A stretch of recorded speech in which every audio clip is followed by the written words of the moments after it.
Ce qu'on constate, tu vois, c'est que il y a des objets connectés, mais souvent les objets connectés, ils servent à gérer de la donnée, mais elle n'est pas mise en lien avec les outils métiers qui sont utilisés par les gens du terrain, tu vois. Et du coup, la valeur, elle n'est pas vraiment créée. On se retrouve avec des tableaux de bord qui sont issus des IoT, mais pas du tout mis en lien avec la planification, avec ce qui a été prévu ou les plans des sites.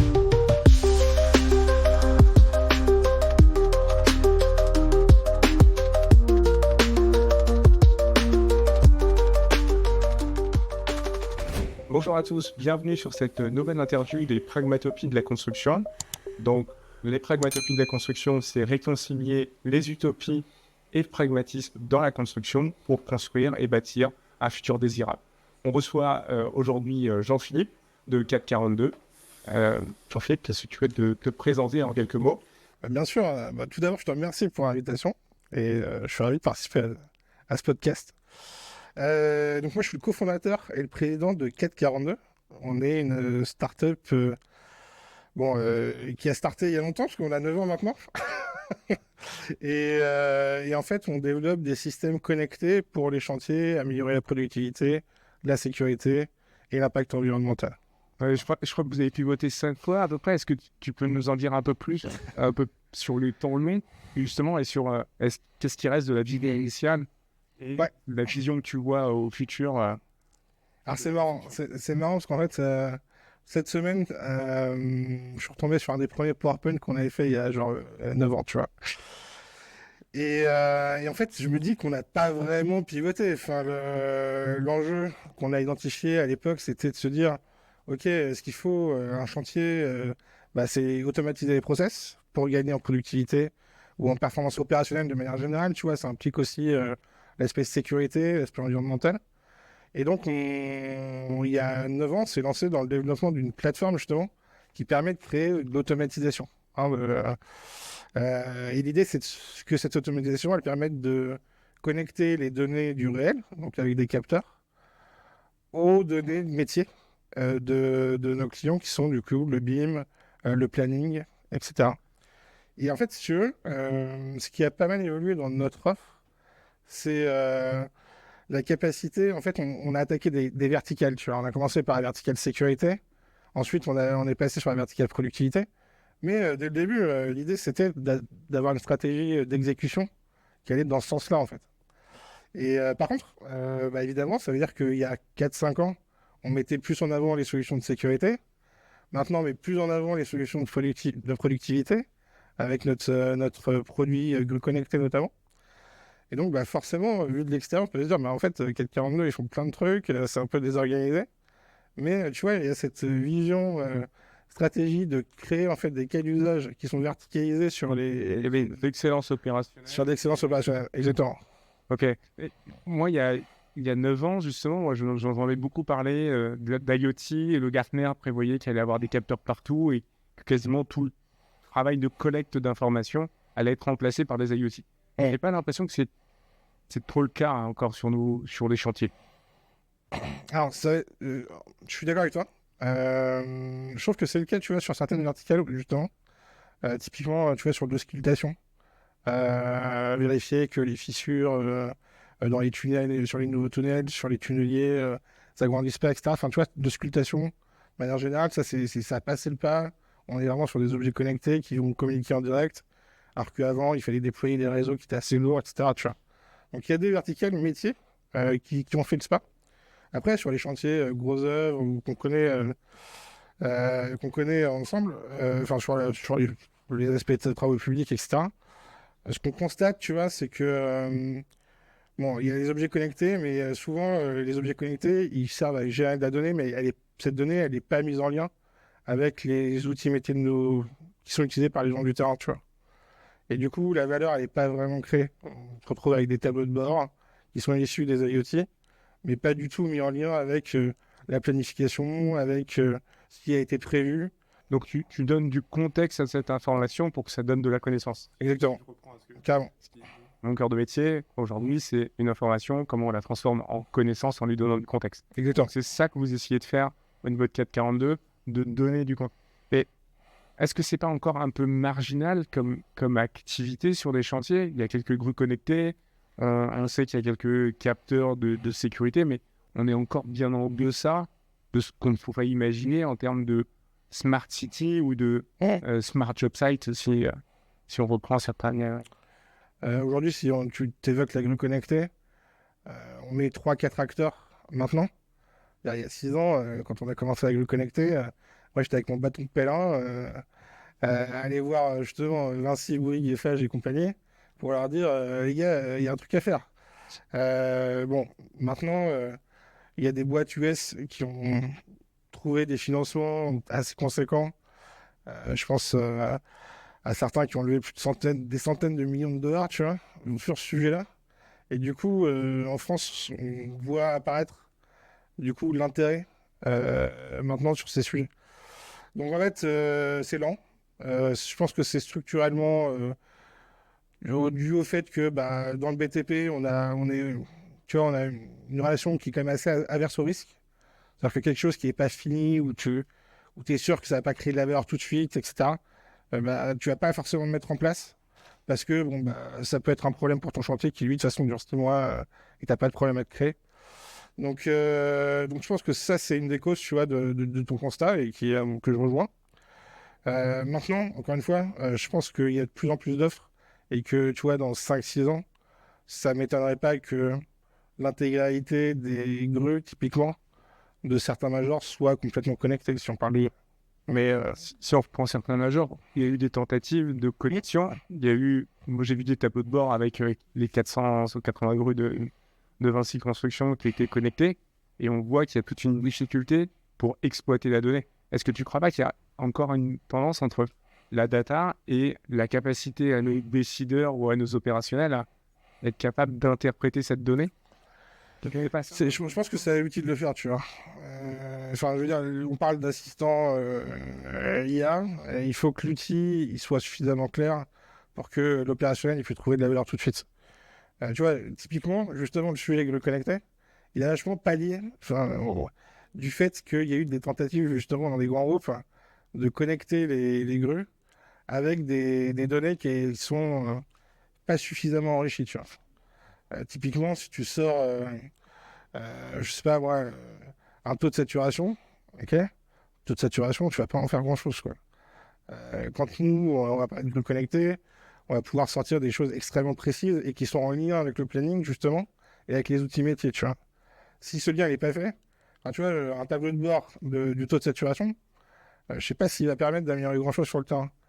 Par contre, si je te dis, là, tu avais prévu d'être à cet endroit-là, à ce moment-là, en fait, ce qu'on constate, c'est que tu es là, et du coup, si tu continues comme ça, alors que ça va déraper, bon, ben là, on est dans une création de valeur qui est suffisante. D'accord. Donc pour toi, en fait, c'est pas juste l'IoT ou le capteur, c'est sa capacité à relier avec une réalité, avec un outil de planification, par exemple, pour donner de l'interprétation à la donnée, pour que ça puisse être exécuté. Exactement. On essaye de lutter un peu contre cette utopie techno, en fait. Exactement. Exactement, parce que imaginez que l'outil va faire en sorte que, enfin, on le sait, tu vois, là c'est l'appropriation par les opérationnels qui est l'enjeu le plus majeur dans tous les outils, dans tous les développements techniques. Et l'IoT c'est pareil, quoi. Alors, ok, maintenant c'est super simple de capter de la donnée, parce que tu n'as plus besoin d'avoir d'infrastructure sur ton site, tu vois, de créer, de foutre des câbles ou des choses comme ça. Tu as de la 4G tout le temps. Si on parle de GPS, tu as des satellites, il y a je sais pas combien par rapport à il y a 5 ou 10 ans, tu vois. Donc, tu as toujours de la donnée qui est genre fiable.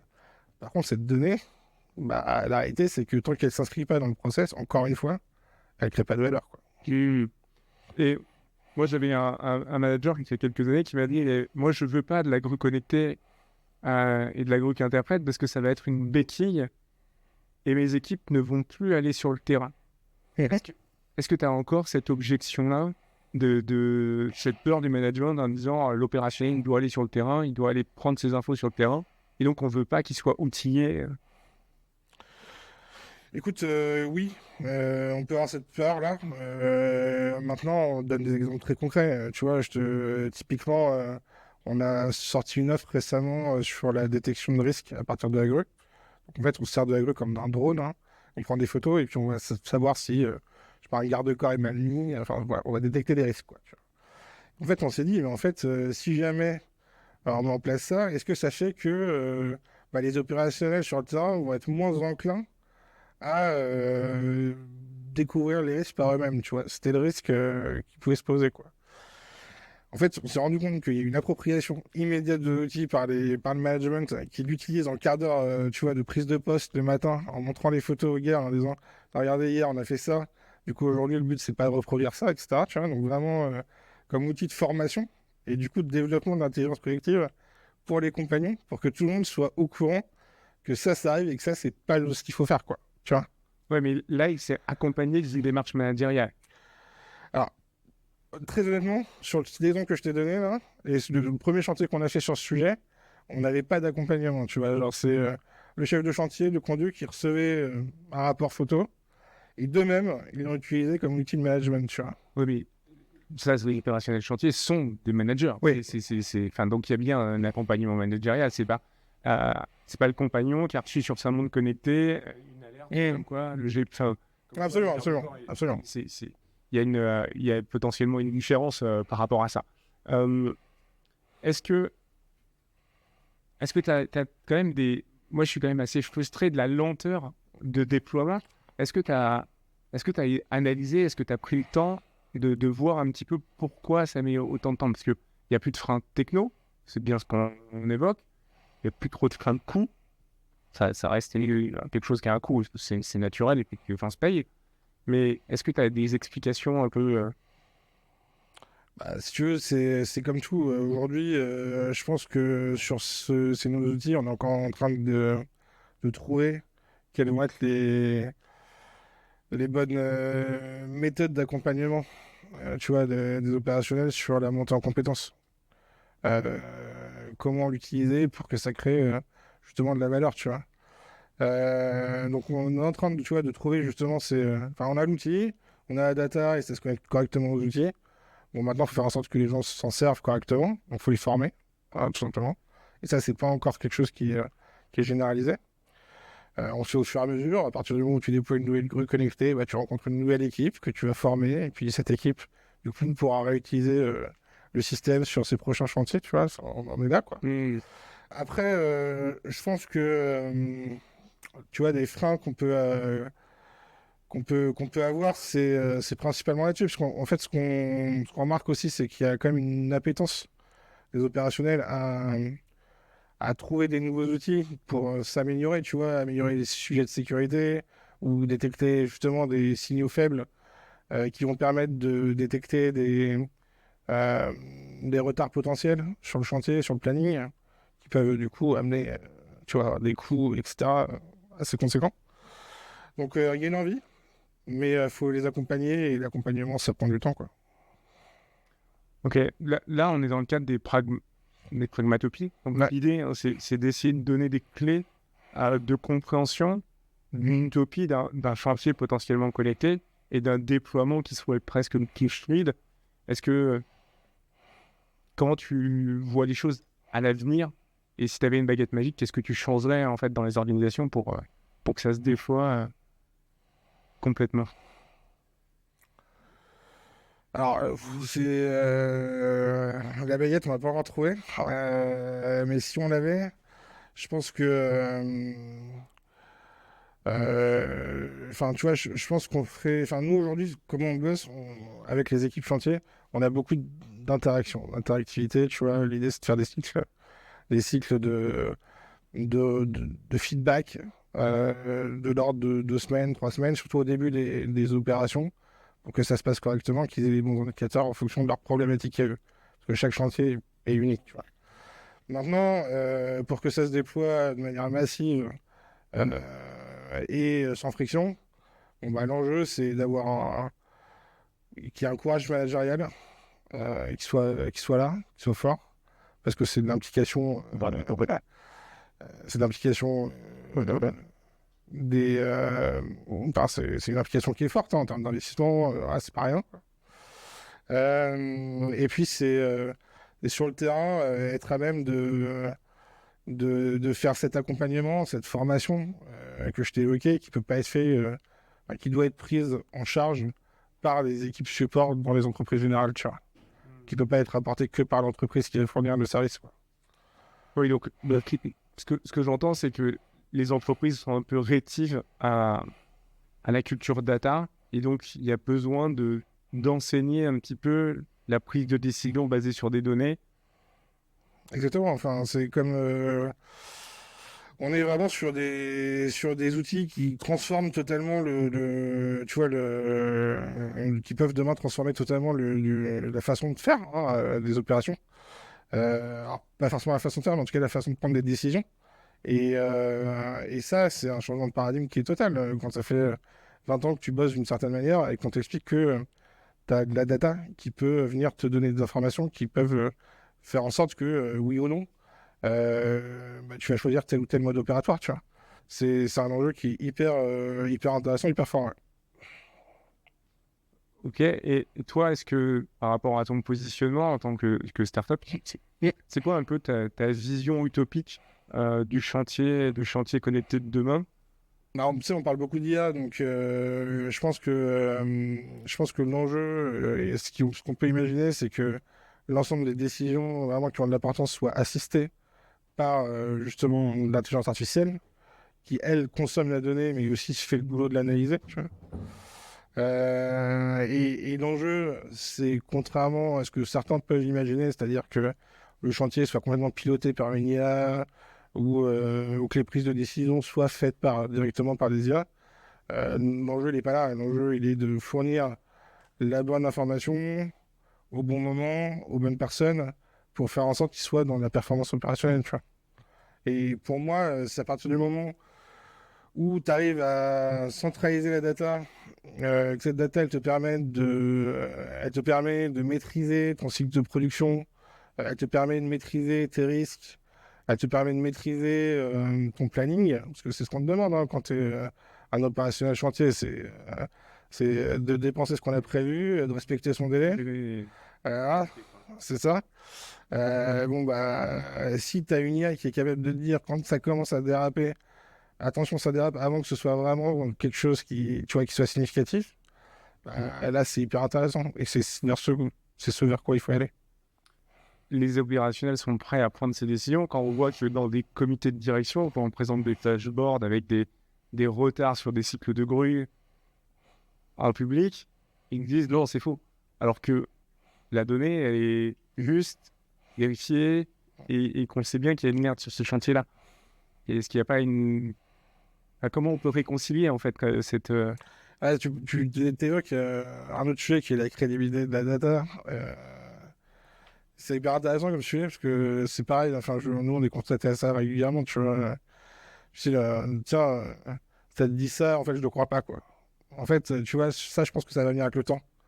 Parce que, à partir d'un moment, bah, il y a quelqu'un qui va venir dire, OK, ça, j'y crois pas. Tu démontes l'argument par par la data, justement. Tu vois, parce que, mine de rien, quand tu prends une photo, c'est difficile de dire qu'il n'y a pas de garde-corps, enfin, qu'il y a un garde-corps alors qu'il n'y en a pas sur la photo, tu vois. Enfin, Tu peux faire du deepfake, tu peux remettre des photos, tu peux remettre des trucs. On peut avoir ce genre de démarche, mais du coup, je pense que ça peut se démonter à l'aide de la data, tu vois. Par contre, bah, c'est pareil. Tu vois, ce manque de crédibilité de la data que tu vas avoir par certaines personnes qui vont pas croire, hein, tout simplement. Bah, je pense que c'est, tu vois, l'aspect formation et à force de l'utilisation que, bah, du coup, ça va être adopté et tu n'auras plus cette problématique-là, quoi. Ouais, après, tu dis que la data sera interprétée par des IA. Si on prend les IA aujourd'hui, plutôt les LLM qui sont capables de prendre des données. Ouais. Au LLM, si je lui pose 15 fois la question en lui disant tu t'es trompé, Ouais. au bout d'un moment, il va me dire vous avez raison. Hein. Ouais. Bah, Comment vous vous prémunissez chez 442 de ce genre de truc? Ou est-ce que vous avez déjà ce genre d'assistant connecté aux data non, aujourd'hui, on est capable de connecter des assistants de nos clients, tu vois, directement sur les bases de données qui sont accessibles en API, hein, tout simplement. Mais nous, on ne fournit pas d'assistants nous-mêmes. Comment ça me prémunit c'est nous qui le faisons pour le boulot. Le nom, ma data est bonne. Bon, bah, on se fait une réunion, quoi. Enfin, tu vois, on va sur le terrain et on leur parle et on leur montre. Et en fait, il n'y a rien de mieux Alors, c'est aussi intéressant, tu vois, quand tu vends des systèmes, quand tu proposes des systèmes de traitement de données, etc., que les personnes voient que c'est pas uniquement des boutons et une interface web qui est en phase 2, quoi, mais c'est aussi des humains, quoi, et qu'en fait, il y a une démarche qui est derrière et qui est logique et qui est portée par des humains pour eux, quoi. Ouais, tu reviens à quelque chose qu'on évoque souvent, c'est la confiance et le fait d'avoir une personnification en fait de la Exactement. qui est derrière. Exactement. Exactement, c'est clé. Après, tu vois, on voit aussi des personnes qui font beaucoup trop confiance à la donnée, tu vois. Enfin, quand je te dis beaucoup trop confiance, c'est qui vont accepter de manière inconditionnelle les données qu'on va leur proposer et qui vont être issues du terrain, tu vois. Je pense qu'il y a ouais, faut savoir remettre en cause la qualité de la donnée parce que parfois elle n'est pas 100% bonne, tu vois. On est à 95%, je pense, de reconnaissance sur nos algorithmes. Donc si mon algorithme va te dire, tiens, ça c'est une planche que j'ai bougée, mais qu'en fait c'est une benne à béton, enfin, tu vois, c'est pas une benne à béton, enfin, D'accord. Ouais, si tu as une erreur d'interprétation, faut remettre un cause. c'est ça. Exactement. Exactement. Il faut avoir un esprit critique pour pouvoir rester maître des décisions et en fait refaire sa propre analyse de l'analyse qui est faite par l'IA, quoi. D'accord. Et toi, tu l'as constaté, les gens qui n'ont aucun regard critique et qui n'ont aucune notion d'ordre de grandeur. Et si on leur dit la tour, elle s'est mise en girouette pendant 60 heures dans la journée, ça les. Ouais, ouais. Je l'ai constaté. Ouais. Ok. Mais c'est pas significatif. Non, non, C'est déjà arrivé. c'est déjà arrivé. Donc il y a quand même vraiment un côté culture, acculturation qui est importante.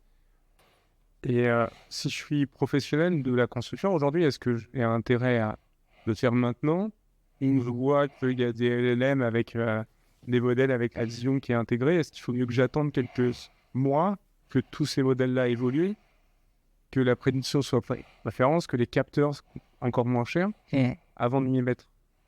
Je pense qu'il faut le faire le plus vite possible. Pourquoi?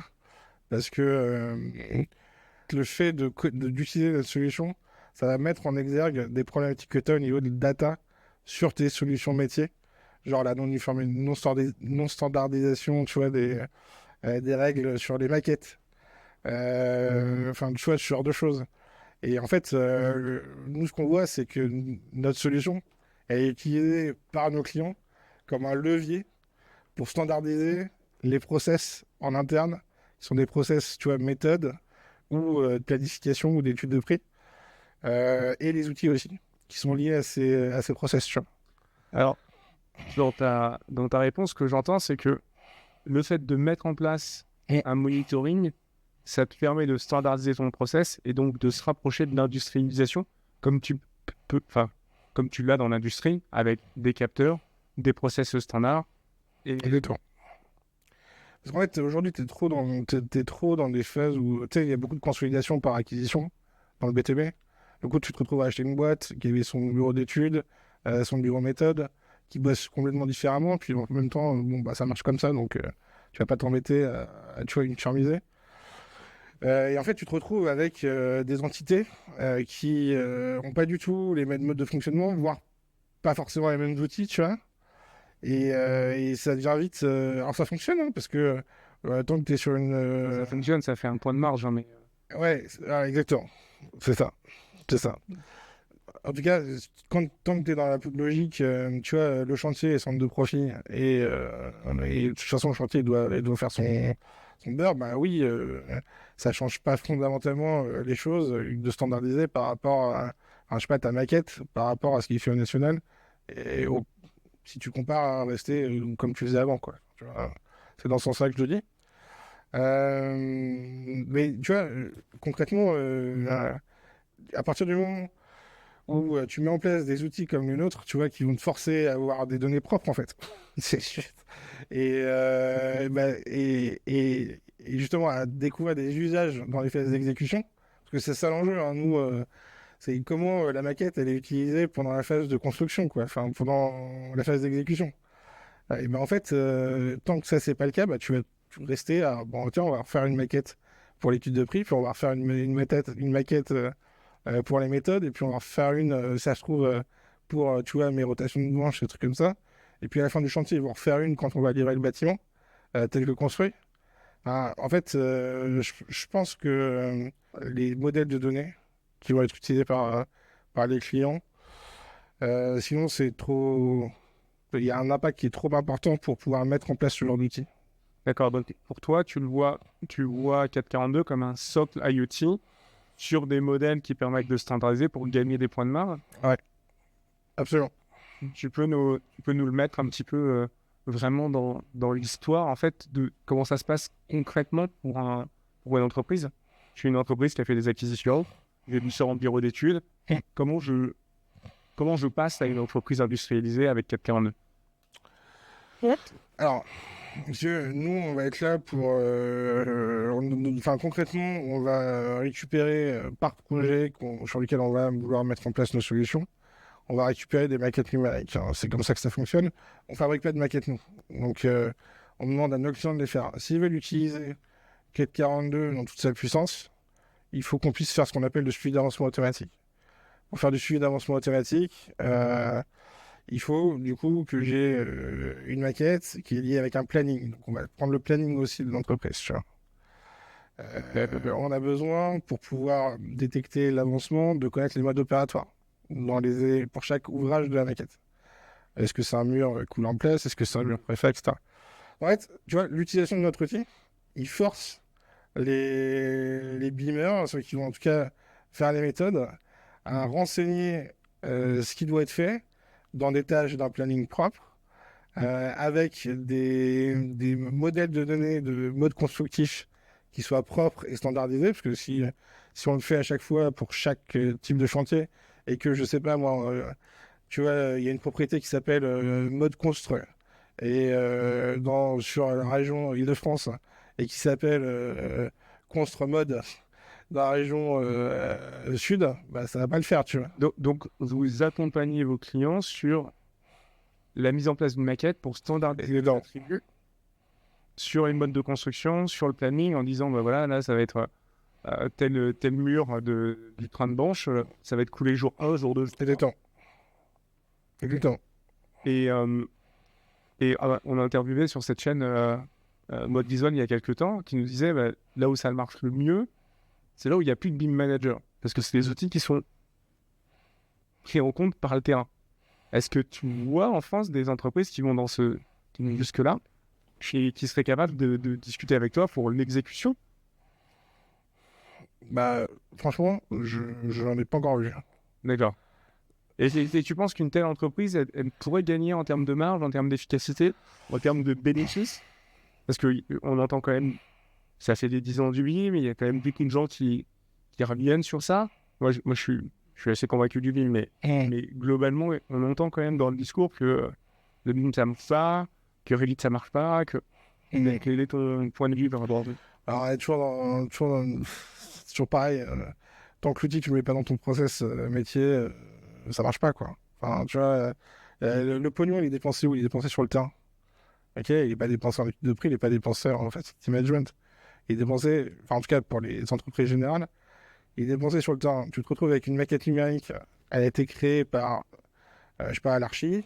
Ensuite, tu as l'étude de prix de l'entreprise qui va en faire une. Tu as le... peut-être que pour 442, ils vont refaire une spéciale parce que il n'y a pas les éléments qu'il faut. Donc, si tu veux, il y a un suivi de continuité de la donnée qui est hyper tendu. Donc, je pense que oui, le jour où tu vas avoir une entreprise qui va avoir une maîtrise totale de sa donnée et sur la partie BIM, peut-être que ça va le faire. Peut-être que c'est le cas dans des ETI un peu moyennes, tu vois. Aujourd'hui, je pense à des Langrose, de Mathieu Hébert, etc. C'est possible. Aujourd'hui, on travaille un peu moins avec eux. Mais en tout cas, chez les très grands groupes, tu vois, les Vinci, les Bouygues, etc., on voit qu'en fait, c'est très... le process sur ces sujets-là, il est encore très artisanal. C'est en fonction du projet, en fonction de la maîtrise d'ouvrage. qu'ils demandent ou pas, qui est ce genre d'outils. Euh, donc, mais je pense qu'une entreprise qui va venir, tu vois, dire, OK, tous les projets qui sortent demain, que ce soit en gros œuvre ou en second œuvre d'ailleurs, ils vont être faits selon ce process, avec ces outils-là, etc. Je pense que c'est la voie de l'industrialisation, tu vois. D'accord. Est-ce que l'industrie, ça serait pas une source d'inspiration ou, j'en sais rien, le retail? Est-ce que 442, vous regardez un petit peu ce qui se passe dans d'autres secteurs pour... Carrément. En fait, nous, on est deux cofondateurs à venir de l'automobile et ont développé des logiciels pour un partenaire de Dassault Systèmes, donc tu vois, intégré à Katia, donc genre le Revit de l'automobile, quoi. Et en fait, ouais, tu vois, typiquement, il y a quelque chose qui s'appelle le Manufacturing Execution System, tu vois, MES, dans l'automobile. Bah, c'est en fait, c'est la vie, enfin, voilà, 442 a été créé pour développer le CES, le Construction Execution System. Et on s'inspire beaucoup de ce qu'ils font. Donc l'idée, c'est, tu vois, s'interfacer avec les outils métiers, les IoT, mais aussi les systèmes SI de l'entreprise. Donc tu vois, ERP sur les commandes, choses comme ça, pour pouvoir automatiquement lancer des choses. Mais je pense que cette notion de MES là, dans l'automobile devrait être très regardée par ceux qui s'occupent de la transformation digitale ou du BIM dans les entreprises générales. Ouais, moi, d'un point de vue personnel, je l'ai vu chez Lobel Schmidt, qui est un de mes clients. Ok. Ils ont un MES Ok. pour la construction des cuisines. Donc ça me paraît exactement assez proche de la partie construction, parce qu'en fait, et chaque planche dans ce MES, ils savent qui elle va être livrée, Ok. comment elle doit être percée. Et donc c'est exactement ce qu'on pourrait faire dans la construction. Exactement. On a parlé à beaucoup de personnes, mais pour eux, c'est trop loin. Ouais. Est-ce que toi, tu aurais une solution pour essayer de faire comprendre que c'était le même, c'est la même chose derrière, c'est de la data, des systèmes intégrés. En fait, le gros avantage qu'a l'industrie, on va pas le répéter, je pense que, mais bon, c'est que t'as quand même, c'est beaucoup moins fragmenté, tu vois, un projet. Dans le BTB, et quand tu fais un MES, bon, bah, il faut que tu embarques, tu vois, ta chaîne de sous-traitants. Quand tu t'appelles Toyota, ta chaîne de sous-traitants, tu leur laisses pas le choix. Et ils l'embarquent, mais ils embarquent par défaut. Dans le BTP, c'est un peu plus compliqué. Bon. Tu rajoutes à ça le fait que, bon, le digital, de manière générale, c'est pas la panacée des gens du terrain qui sont dans des métiers très, très manuels, quoi. Changer des cycles ou des process, ça prend 5-10 ans. Bon, bah voilà, tu vois, on en est là, quoi. Enfin, Donc, pour toi, est-ce qu'il faudrait qu'il y ait un métier spécifique qui arrive, qui serait là, le Chief IA, Process, MES, Construction dans les entreprises, qui serait un peu le porteur de la prod? ouais, alors après, ça peut être, tu vois, il y a des opérations de transformation digitale, enfin, il y a des services qui sont en lien avec la data, etc. Tu vois, enfin, je sais pas s'il y a besoin d'un métier concret. En tout cas, il y a besoin que quelqu'un prenne en charge le sujet, quoi. Ouais, mais après, il faut porter le sujet, mais il faut avoir les moyens Ouais, de bien sûr. déployer, entre le porter, avoir une équipe, pouvoir faire des POC Ouais. et l'industrialisation. Il faut aligner, il faut aligner la vision avec les moyens. Et ça, c'est pas. Celui qui le fera, il sera courageux. Voilà. Il va s'épuiser au bout de 3 ans, mais ça arrive. Ok. Plutôt vu Ok. à droite, à gauche. Euh, et justement, si on veut réaligner, pour revenir un peu à ce sujet des pragmatopies, toi, tu réalignerais comment aujourd'hui? Parce qu'on a le réchauffement climatique, on a de la construction qui est plutôt construction neuve, qui est plutôt en berne. Mm. On parlait des grues connectées, bah, You want to work? il y a moins de grues aujourd'hui quand même. Comment tu vois un peu les choses par rapport à ça Ouais, on est sur. Alors, il y a deux sujets dans ce que tu as évoqué, quoi. Je pense que, tu vois, d'un point de vue économique, je pense que c'est assez cyclique aujourd'hui. Tu vois, le fait que, bon, évidemment, il y a les taux d'intérêt, il y a aussi les incitations gouvernementales qui favorisent beaucoup le second œuvre, enfin, la rénovation. plutôt. Et concrètement, tu vois, je sais plus, je crois qu'il y a même plus d'aide sur l'achat du neuf en ce moment.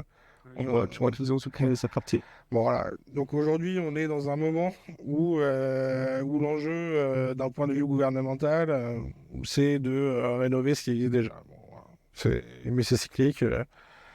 Quand il y aura suffisamment de casse dans le secteur, ils vont remettre des aides pour le neuf aussi. Bon, voilà. C'est le BTP, c'est cyclique, ça a des cycles de 15 ans, 20 ans. Bon, on est dans un... Il y a eu les beaux jours avec le Grand Paris, etc. Bon, maintenant, on arrive dans une période qui est un peu plus en berne. Aux entreprises de s'adapter et d'aller sur les secteurs justement qui sont encore porteurs et qui sont connexes à leur métier, tu vois. Bon, ça, c'est un enjeu de taille, hein, parce que quand tu fais plusieurs centaines de millions, voire milliards, te refocus sur une autre activité, ouais, c'est exactement. Avec les pensées, organisé, avec des plannings, et puis encore des tas secondaires qui sont vraiment beaucoup plus de l'organisation. Parce que déjà, toi, c'est des trucs sur lesquels vous travaillez en termes de capteurs et de chantiers connectés. Sur le secondaire? Oui. En fait, là, on va plutôt récupérer la data qui est déjà présente quand on va utiliser des solutions du style d'acquisition photo, vidéo ou des solutions de levée de réserve, des choses comme ça. Enfin, on récupère de la data. On va analyser par exemple avec des algos un peu spécifiques comme la détection de risque, si il n'y a pas de problème en termes de risque, tu vois, des choses comme ça. Donc ouais, on est un peu actif sur ce sujet-là. Voilà, tu vois, on parlait du gros œuvre et du fait que c'était très morcelé, le nombre d'acteurs. Bon là, c'est 10 fois pire, quoi. Enfin, beaucoup plus complexe, je pense, d'aller là-dedans. Maintenant, pour créer de la valeur, l'enjeu, c'est de fluidifier justement l'interaction entre les différents acteurs, vu qu'il y en a beaucoup. Et d'éviter l'effet de domino qui va faire que du coup tu as du retard X bon, à la suite du premier, quoi. Donc voilà. Maintenant, sur le deuxième sujet que tu as évoqué, sur tout ce qui est réchauffement climatique et impact environnemental, parce qu'on a vu que c'était un fort enjeu. Nous, dans les appels d'offres, je sais pas toi, mais maintenant, il y a tout le temps l'aspect RSE qui est hyper mis en avant dans tous les appels d'offres auxquels on répond. Et pour nos clients, donc dans le BTP, c'est un enjeu aussi de s'intégrer un maximum tu vois, dans les normes qu'on leur demande de maintenir pendant la durée du chantier, qui sont souvent imposées par les villes. Je pense à Monaco qui demande de maîtriser à mort tout ce qui est nuisance sonore, mais ça peut être Paris ou le Grand Paris avec tout ce qui est lié aux particules fines.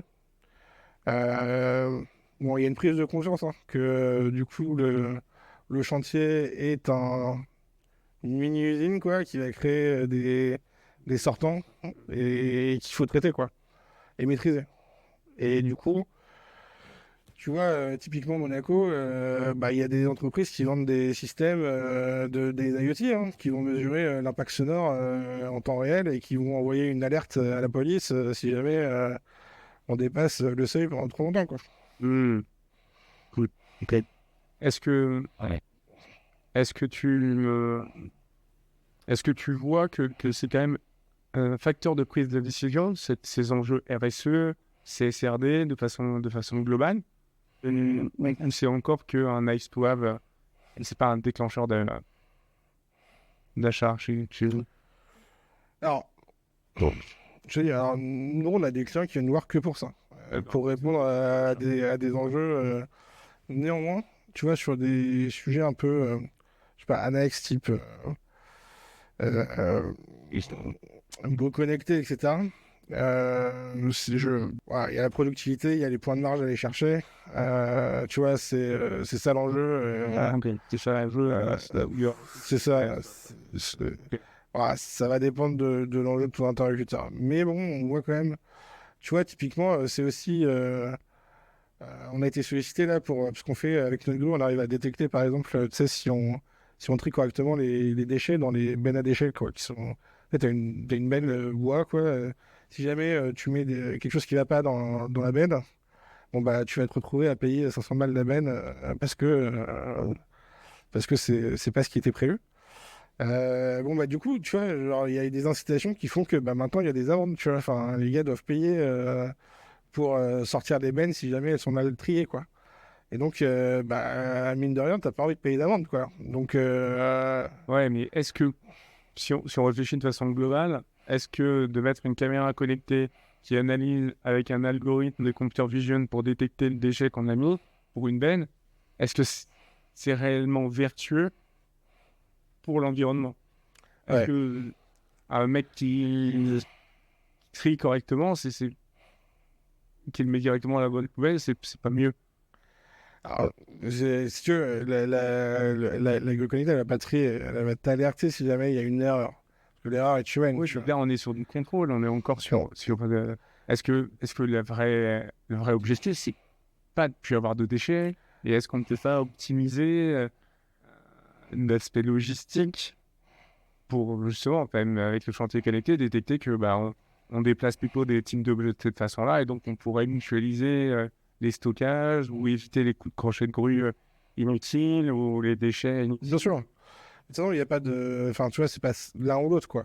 Enfin, je veux dire, ce qu'il faut comprendre avec ce genre de plateforme, nous, on estime que la Go-Connectée, c'est une plateforme technologique, tu vois, qui permet de faire plein d'usages, plein de cas d'usage. Celui qu'on évoque là, ok, on est dans le contrôle, mais on est aussi dans l'apprentissage, tu vois. Genre, ça se trouve, c'est que le mec, il savait même pas que, en fait, dans la benne rouge, il fallait pas mettre tel ou tel élément, tu vois. Donc là, tu as la photo, et encore une fois, le lendemain matin, tu vas voir, tu dis, bon, bah, en fait, là, c'est. Et le gars n'en fera plus, tu vois. Enfin, c'est. On est en fait, dans l'outil qui va être utilisé pour faire de la formation, pour faire de l'amélioration collective, et en fait, comprendre ce qui se passe, ça peut être que positif pour le chantier, tu vois. Donc en fait, tu le vois comme un outil d'acculturation à une bonne connaissance. Donc là, on parlait du déploiement des solutions, mais qu'en est-il de l'acceptation des compagnons, ceux qui sont sur le terrain, d'avoir une caméra sur le crochet de grue et qu'ils soient filmés en continu? Est-ce qu'il y a des impacts? Est-ce qu'il y a des réunions à faire avec le CSE? Est-ce que tu peux nous en dire un peu plus sur cette acceptation? Alors, oui, alors, ce qu'il faut comprendre, c'est que nous, on est ni plus ni moins qu'une caméra sur la grue, hein, comme il y a des caméras de grutier depuis 10 ans, 15 ans. Voilà, on ne rajoute pas de choses en plus. Néanmoins, on communique aux compagnons le fait qu'il y ait des images qui sont stockées. En fait, on fournit un kit RGPD aux entreprises. Elles doivent afficher, du coup, dans les bungalows, notamment à proximité du chantier, quelle est l'utilisation qui en est faite et pourquoi et pourquoi. Et puis en plus, la plupart du temps, les entreprises vont proposer en CSE l'expérimentation ou l'utilisation du système. Et en fait, les CSE prennent ça de manière assez bienveillante parce que on vient, enfin, les représentants qui mènent l'expérimentation ou l'utilisation du système vient avec des captures, souvent qu'on lui fournit, qui montrent qu'en fait, on a une prise de vue de haut, donc on est difficilement en mesure de reconnaître. En plus, on a des algorithmes de floutage qu'on a développés qui sont hyper performants et qui permettent vraiment en aucun cas de pouvoir reconnaître les personnes qui sont sur les clichés, sur les photos qui vont être utilisées pour faire les analyses, que ce soit en termes de sécurité ou de productivité. Et puis, ce qu'il faut aussi comprendre, c'est que la plupart du temps, notre solution va être mise en œuvre pour aider à détecter des risques et donc éviter des accidents. Et donc le CSE, eux, ils sont en charge du bien-être des salariés, notamment sur leur lieu de travail. Et donc, c'est souvent plutôt très bien vu. Hein, on pense même que c'est un vecteur de déploiement et de développement commercial pour nous de prendre contact avec les CSE, les entreprises générales, quoi. D'accord. Ouais, Un levier de déploiement. exactement. Jean-Philippe, est-ce que tu as un message à faire passer aux décideurs pour leur faire plus apprécier ou aimer la data? Je pense que les décideurs, ce qu'ils veulent leur apporter, c'est qu'il y ait moins d'accidents sur le chantier, qu'il y ait plus de marge pour l'entreprise et pour chaque chantier, et que l'environnement, enfin l'impact environnemental soit réduit. Donc je pense que la data, on ne peut pas faire sans pour espérer faire en sorte de maximiser chacun de ces points, quoi. C'est une opportunité aujourd'hui de création de valeur. Moi, je les invite à se pencher sur les solutions qui peuvent être proposées par des confrères startup ou même les nôtres, bien sûr. Parce que plus tôt ils font pas de la data, moins la friction et moins ils seront dans l'urgence quand demain il y aura encore plus de contraintes sur leur métier. Et pour finir, en dernière question, est-ce que tu pourrais nous partager un peu l'utopie que tu aurais du chantier de demain et comment 442 pourrait y contribuer? Bah, si tu veux, là on vient de discuter pour une bonne demi-heure voire une heure sur du sujet qui est essentiel, c'est capturer le réel avec des outils, mais arriver à créer de la valeur en intégrant cette donnée dans les outils métiers des clients, tu vois, et dans les process en fait. Il n'y aura pas d'outil miracle qui va faire que tu vas globaliser ce genre de process pour l'ensemble des process du chantier, tu vois. Par contre, ce que tu peux faire, c'est mais justement en prenant process par process ou cas d'usage par cas d'usage, arriver à chacun, tu vois, les automatiser, hein, tout simplement, c'est ce qu'on disait. Et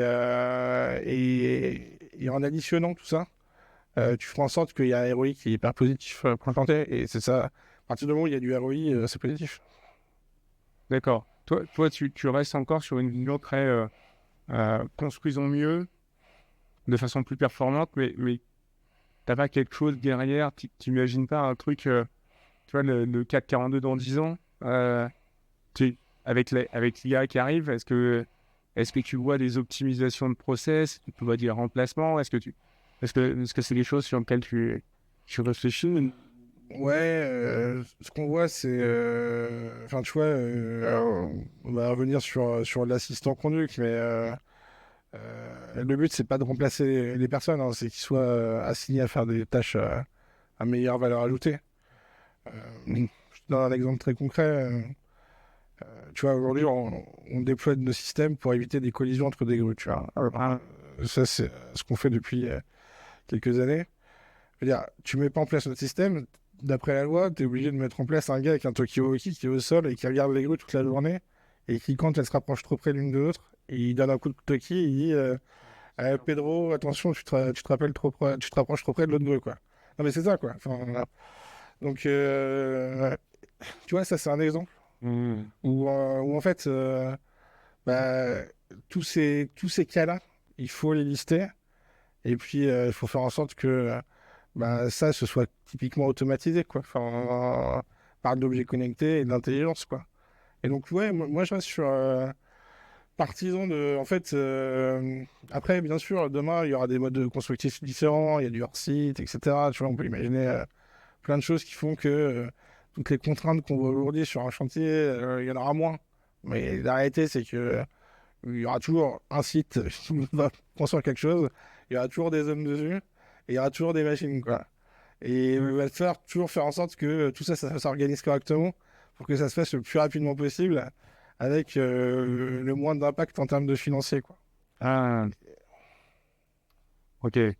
Bah merci. Je pense que tu nous as prouvé que la construction pouvait être innovante, qu'elle pouvait être technophile, qu'elle pouvait utiliser de la data, et tout en restant humaine et centrée sur la productivité. Donc, je te remercie. Je vous invite au Pragmatopie le 10 juin, si tu veux rajouter un petit mot de la fin. Merci de m'avoir reçu, je suis très ravi d'être là le 18 juin, du coup. Voilà. Merci beaucoup.